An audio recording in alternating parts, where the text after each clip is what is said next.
MSN Reddy कंपनीतील माजी विद्यार्थ्यांकडून फार्मसीच्या विद्यार्थ्यांना करिअर मार्गदर्शन, फार्मसीच्या मार्केटिंग, उच्च शिक्षण आणि AIच्या संधीवर चर्चा, गुणवत्तेसह कौशल्यांचा विकास करण्याचं प्राचार्य डॉ. राहुल जाधव यांचं आवाहन। गडिंग्लज येथील शिवराज कॉलेज ऑफ फार्मसीत आयोजित कार्यक्रमात माजी विद्यार्थ्यांनी फार्मसीच्या सध्याच्या विद्यार्थ्यांना विविध करिअर संधीविषयी मार्गदर्शन केलं।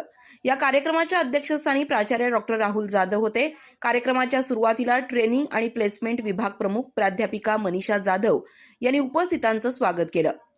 MSN रेड्डी कंपनीचे मेडिकल रिप्रेझेंटेटिव्ह रमेश हलगडगी यांनी फार्मसी क्षेत्रात मार्केटिंगच्या क्षेत्रातील संधी तसंच आवश्यक कौशल्यांवर भर दिला। माजी विद्यार्थिनी गायत्री पाटील आणि सुष्मिता गडदर यांनी औषध निर्माण क्षेत्रातील उच्च शिक्षणाच्या संधी आणि त्यानंतर मिळणाऱ्या करिअर पर्यायांवर चर्चा केली। राजवर्धन घाटगे यांनी औषध निर्माण शास्त्रात AIचं वाढतं महत्त्व स्पष्ट केलं। या कार्यक्रमात डी फार्मसीचे सर्व विद्यार्थी आणि प्राध्यापक उपस्थित होते। कार्यक्रमाचं सूत्रसंचालन प्राध्यापिका मनीषा जाधव यांनी केलं, तर आभार प्राध्यापिका स्नेहल दळवी यांनी मानले।